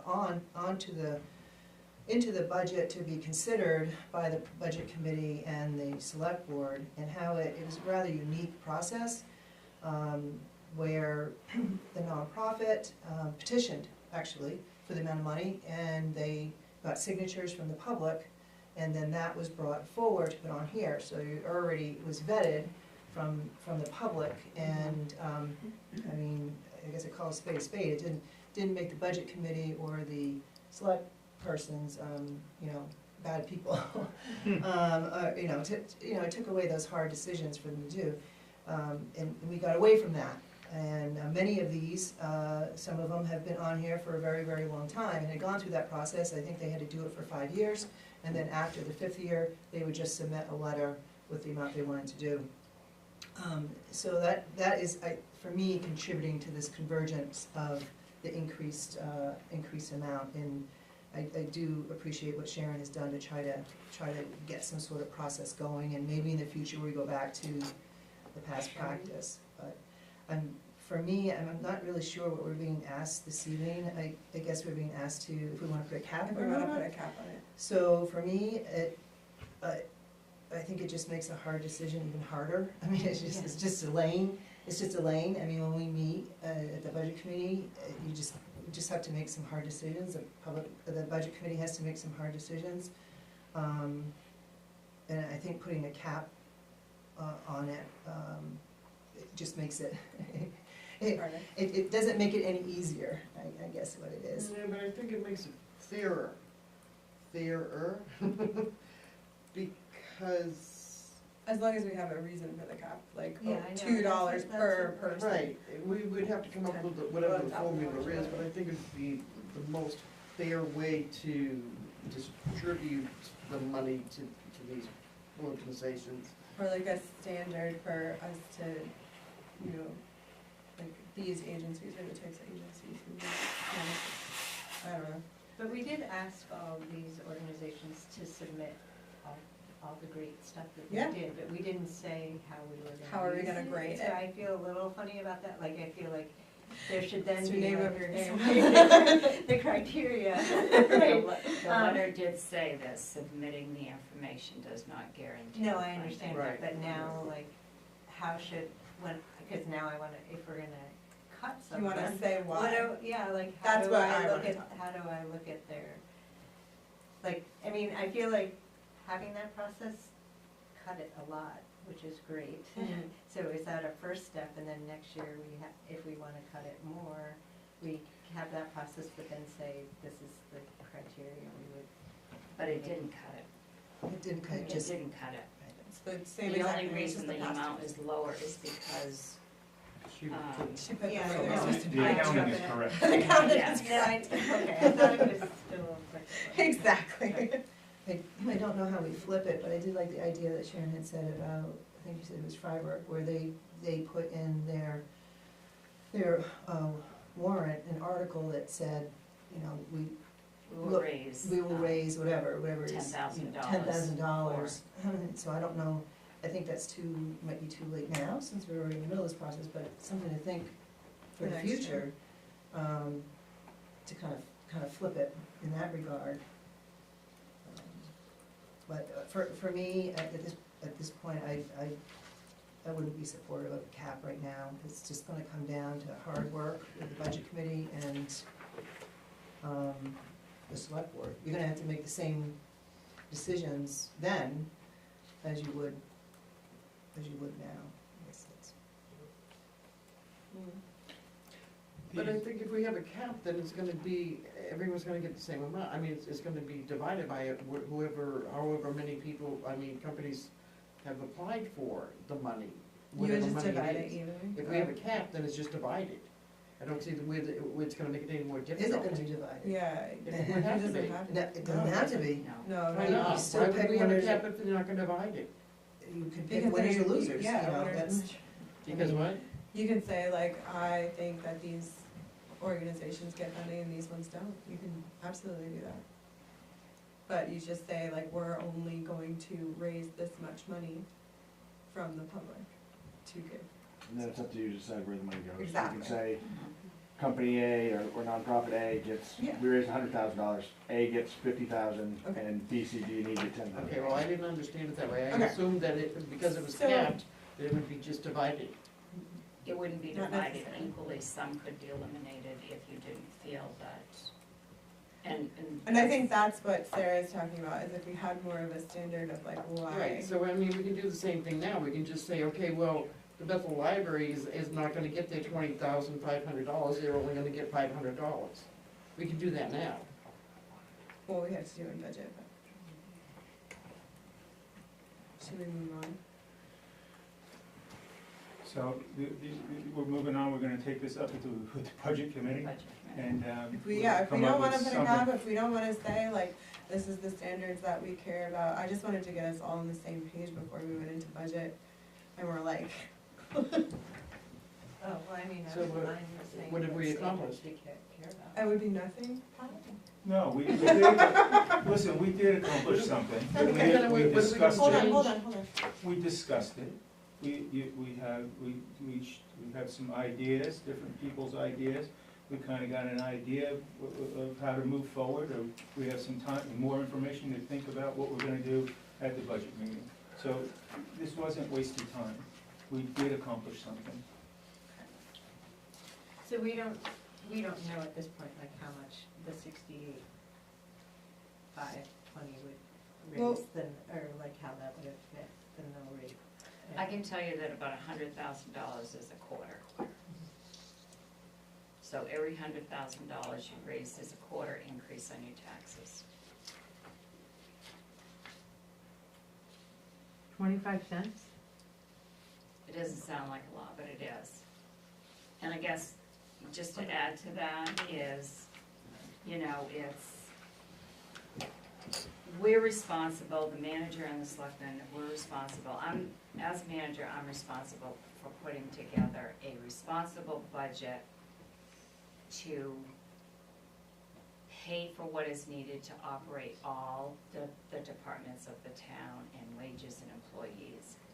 My concern, putting a budget together, is not worrying about paying, including amounts for social service agencies or nonprofit organizations. It might sound hard, but it's their responsibilities to run their departments and their businesses, and it's my responsibility to make sure that the town has the money they need to operate, and also looking to make sure that the taxes are kept within reason. And it's the select board's obligation to make sure the same thing.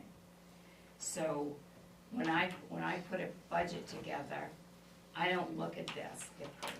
If all of these organizations presented their information and the amounts they're requesting, and it's exactly, this is set up exactly with what they're requesting. And then it's up to the budget committee and the select board to decide what they want to recommend. When I look at $80-something thousand that is being spent for use that is not specific to operate the town, to me, and I'm a selectman in another town, I think that, in my opinion, is an expense that should not be taken on. I would never vote for this if it were in my town, but this is, I don't vote here, but in the town I vote, I would never support $80,000 for non-town expenses. But we're all different.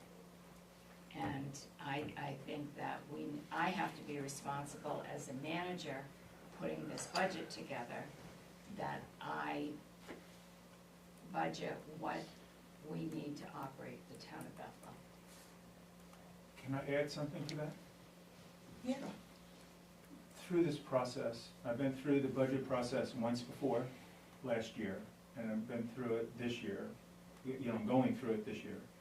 What I'm learning, and it is a learning process, because at the beginning of the budget I have one opinion, and coming through the budget committee, my opinion changes based on the information being presented. Sharon's input into this budget has really opened up my eyes to this. Yeah. And that is that our comprehensive plan doesn't exist. And really doing this budget work and not having a comprehensive plan is a very big disadvantage. So as we question these things here, without a plan, without being able to figure out what we're gonna be doing in the future, we're spinning our wheels. We're spinning our wheels in the present. So, in a sense, we have to spin our wheels some to get through the day-to-day process of getting this budget done, so we can get to tomorrow's issues, which start July 1st, right after the town meeting. So it's kind of like changing the ordinance and this and that is, we're spinning in the mud and kind of getting it done. But as we're going to talk later tonight, we really got to look at our departments and see how they're operating now, and see how we can function in a more efficiently and get up to speed with today's technology, with today's what the state is throwing more and more ordinances, more and more statutes.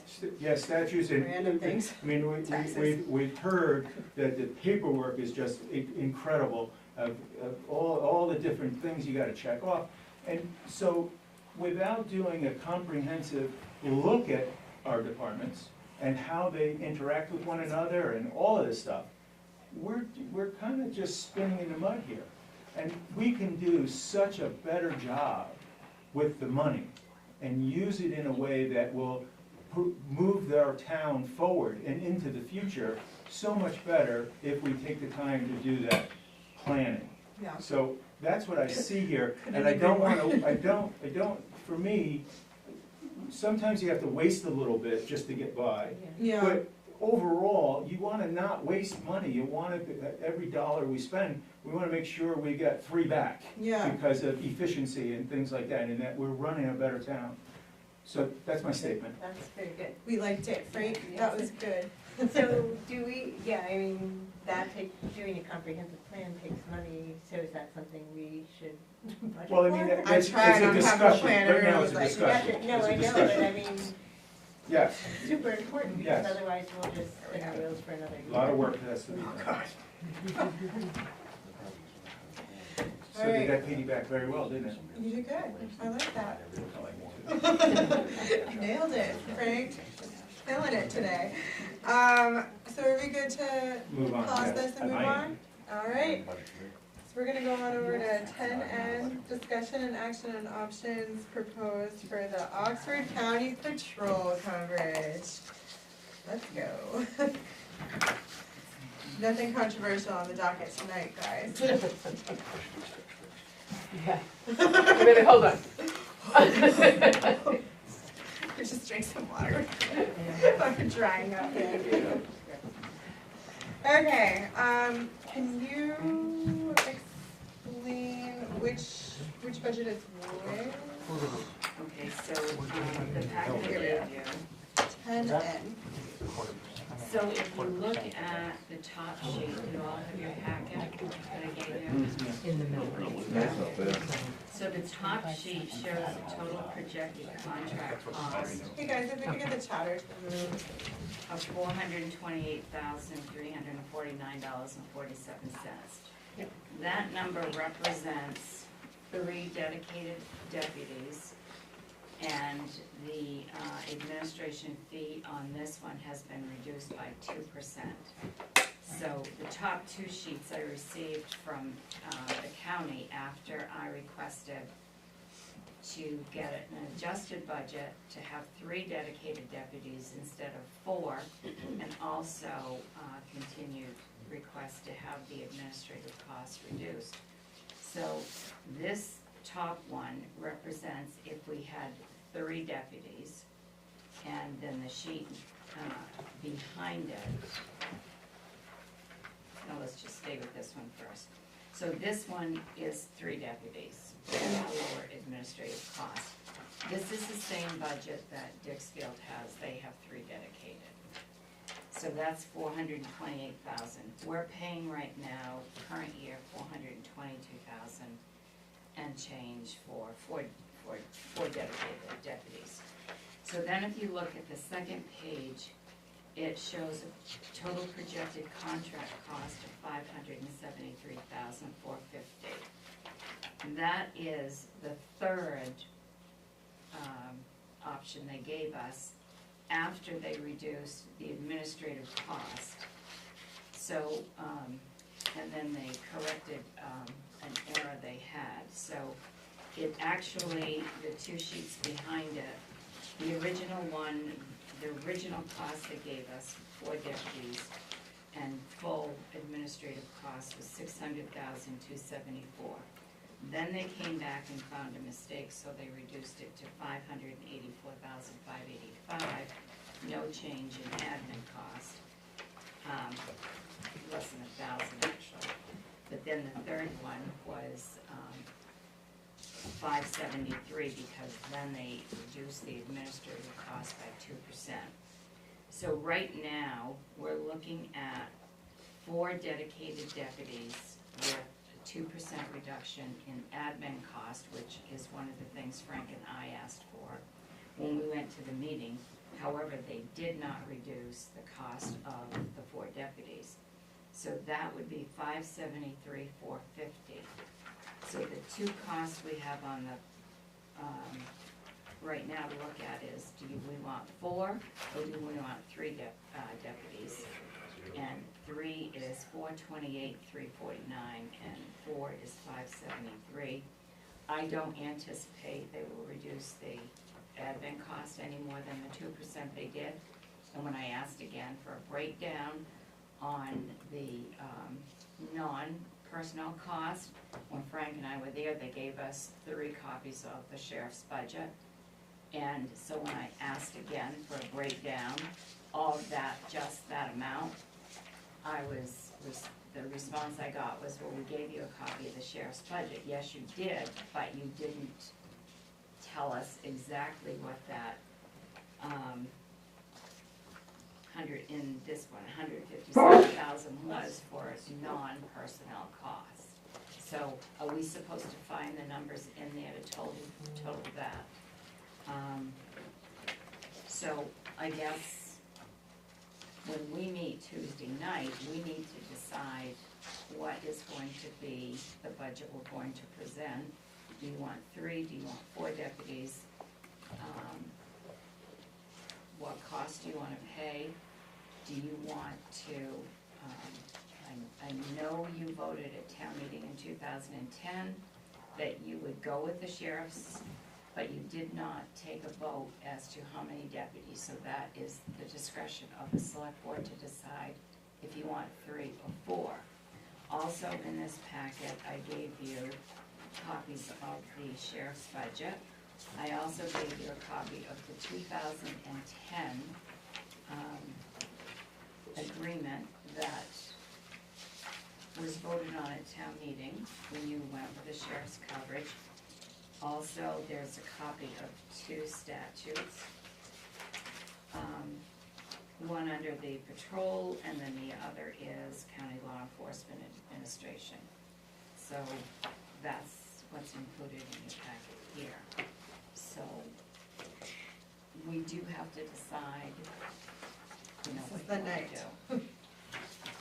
Good question. And the one with the 3, was that also no coverage between? That's no coverage between 12 AM and 7 AM. Or 6. I'm sorry, 6 12 to 6 AM. And that's what I asked for 3 deputies with no coverage from 12 AM to 6 AM. And that's what they have in Dixfield. Would you have the same thing as Dixfield, the on-call? Yeah, always. 'Cause we So have- hard telling where he's coming from, but Yes.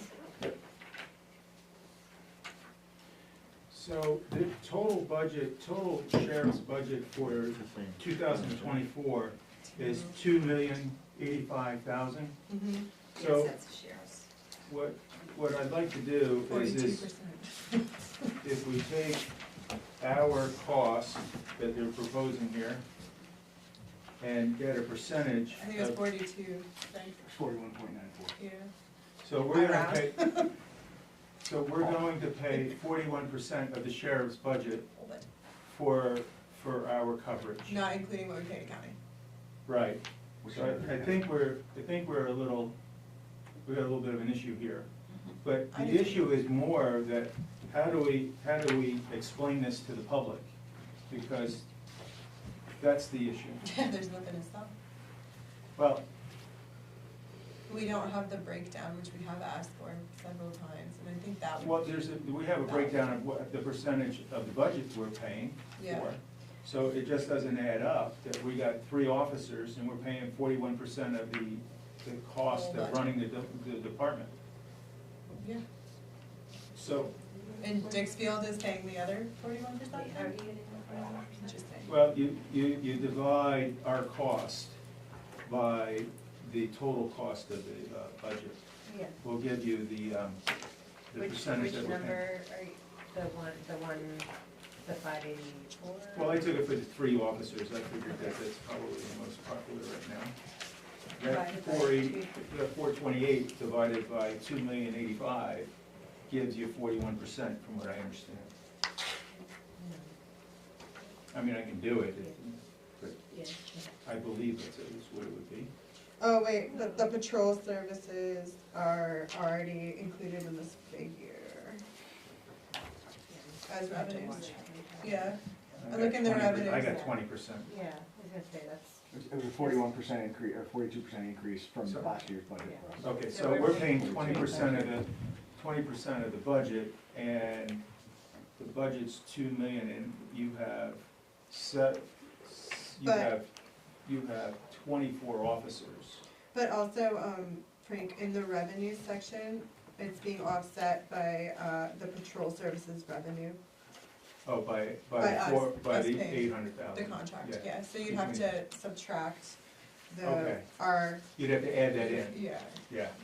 Okay, so then that makes more sense. yeah, this is not that bad. But what's interesting on the budget, on the revenue side of it, they knew last fall what they were putting in for revenue from Dixfield and from Bethel. And arguably, this is only for half a year. But I believe when you take half of 23 and half of 24, the revenue is not the revenue that they're looking for from us now. Yeah. So, I mean, for me, there's a couple things going on. One is the fact that they just don't have the personnel. That's my problem. So there's that. Yeah. The second is it's very annoying that either the county, the interim administrator and commissioners either will not or cannot provide the breakdown according to our contract, and there's only certain things that we're supposed to pay for. I have to look again. There's no accountability, yeah. Well, we're not supposed to be paying for office space and all this other stuff, and we can't tell from this non-personnel costs, which last year was, if you take the 573, four dedicated deputies, non-personnel costs, 157,000, and last year, I think it was like half of that. Yeah. And that was with even ongoing conversations that we were to have with the administrator at the time and the commissioners going forward.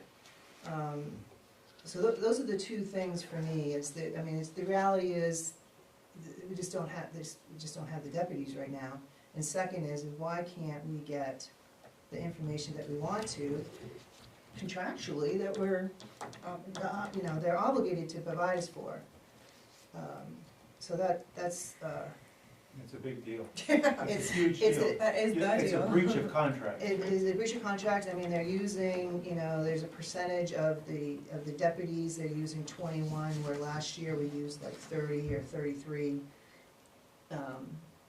So it's very, very frustrating. To move forward, I don't wanna give up on trying to get this information. I mean, even if we have to have our attorney call to try and get this, I mean, the other piece of it is the reconciliation. The deputies that we have are great deputies. It's just that there's just not enough of them, and they even say themselves there's not enough of them. So are we paying for services we're not receiving now?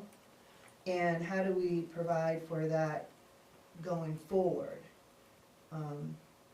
So I guess for me, I think the public would like to have the 24 deputies, but the reality is There's no 4 deputies to be had. right. So I think the reality is to go to the 3, moving forward, but not to give up on finding out the information for 4, and if, I don't know in September if there's more personnel hired, and they can give us even, more of a breakdown, maybe we go back up, in September, for example, to the 4. How to provide that in the budget right now, I'm not sure. Do we just go with what's known? Even here with the 428, I'd like a breakdown of the non-personnel costs. But we go with that, what's known now, put that forward for July 1st, and then keep working on finding out the details for the expenses and working towards back to the 4 deputies at some point. Yeah, I think it's peculiar, like even with the mistake, like we didn't know what the mistake was. Like we don't know what, like on which line item was the problem. Like we don't know anything. We're not getting line items. Really. Yeah. Just chunky little numbers and like, do you like this one? Do you like this I would even propose 2 officers and see how it rides. a couple They school can't- resource They can't work that officers. much. I propose They zero. can't work that much, Two, no, no, I'm saying two shifts a day. Two they shifts. can't work that much. By statute, they have to. No, he's saying that we would break down the shifts, so we'd have like during From- school From 12 hours, to 12 or and something then we'd like that. have like a chunky bit on the other end.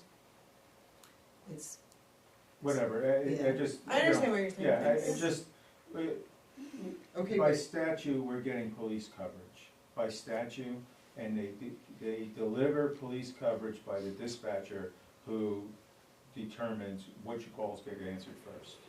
The emergency calls get answered first. No matter Bethel what. does not have very many emergency calls. There's just not a lot of emergency calls. You lived in the city, there's murders, there's robberies, there's a lot of things going on. We don't deal with that but once every 10 years, maybe, one. Okay, but we do have issues and we do have things that need to be looked at, and we have police coverage that's covered in our county taxes. They have to respond to our calls. So, you know, if there's additional coverage, how much additional coverage do we really need? It's up for discussion. And this is gonna be kind of controversial, but I also feel like, I mean, Bethel pays for this coverage, and the whole region around us benefits from having a cop here in Bethel that can go to Greenwood, that can go to Newry, that can go to Hanover, that can go to Albany Township. And it's just like, if we weren't doing that, maybe the other towns would be more inclined to support some type of agreement amongst ourselves Sharon to and keep someone I, in our region. Sharon and I pressed that on the commissioners, Okay. that the fact that we have this coverage, Yeah, that the whole county benefits from it. And they're pricing us out of the market, mhm, and so now the whole county's not gonna have the benefit of Bethel, Bethel. Yeah. So it's something to consider, and this is what they came back with. Vacant employment, a slipshotty presentation for it.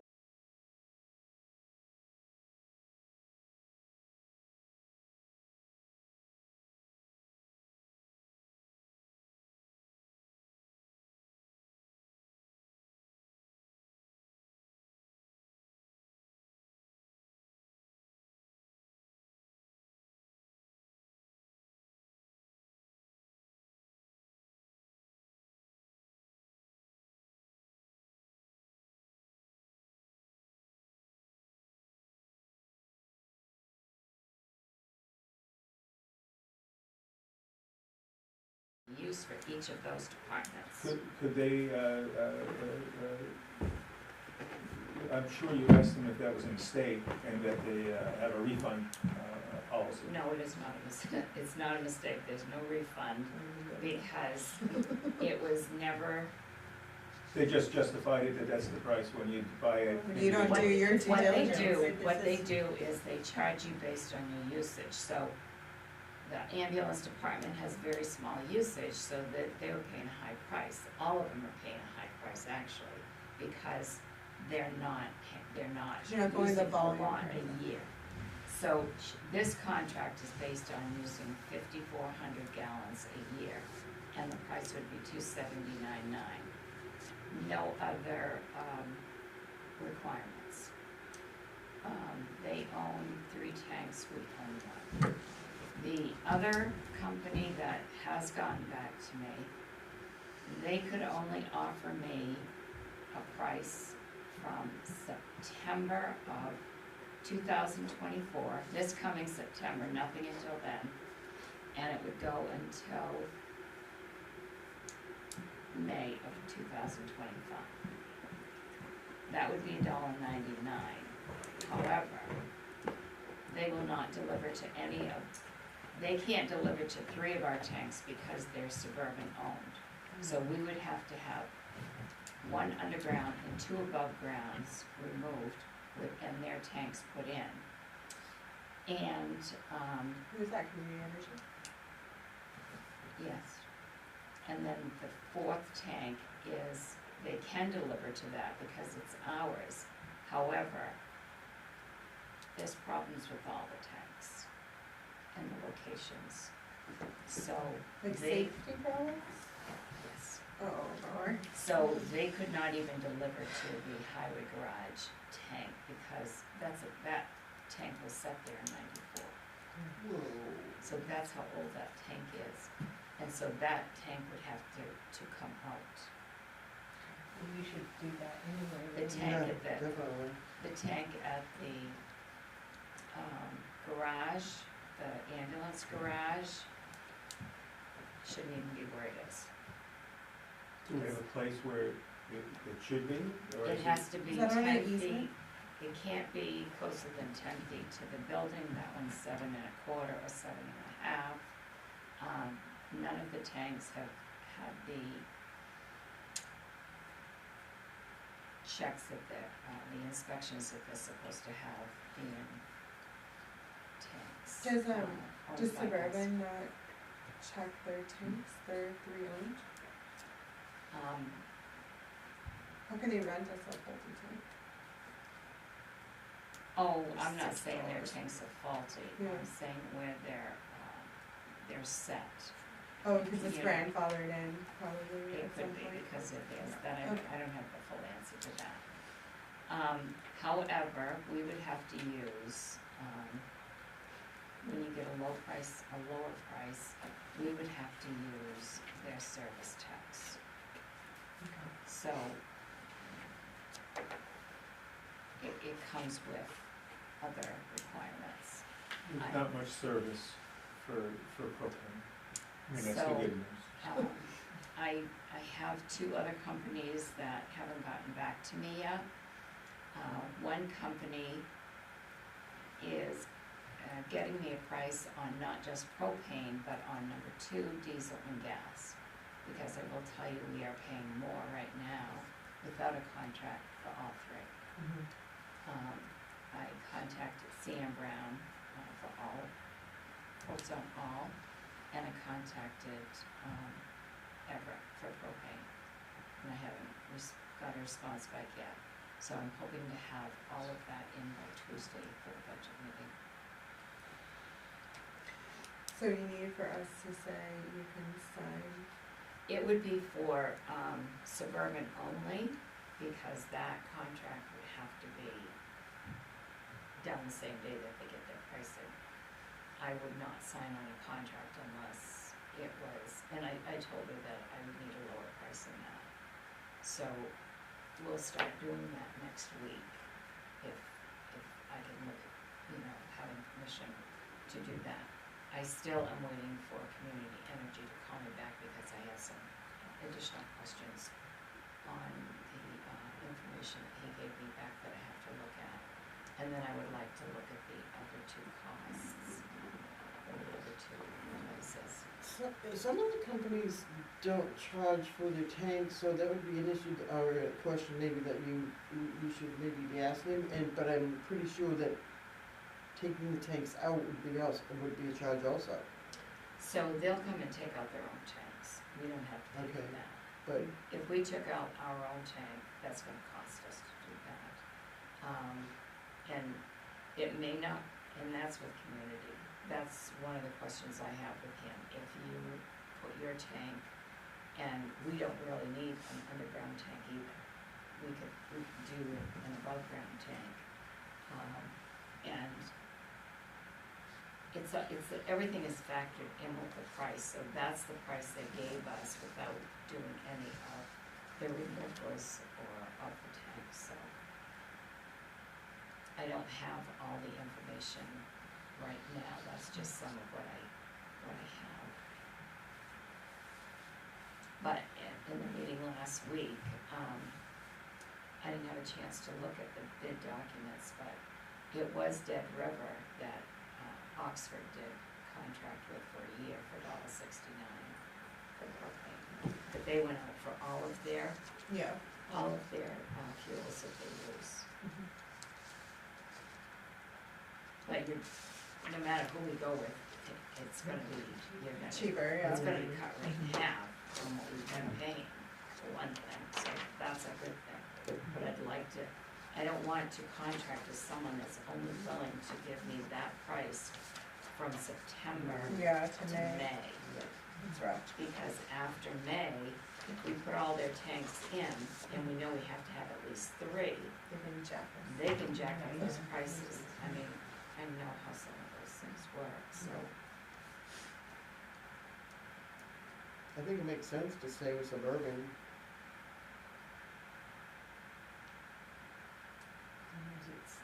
I mean, 2-year contract is a great opportunity. So you can think about it, and then I'll bring to the budget committee, next week. 2 years to make a motion.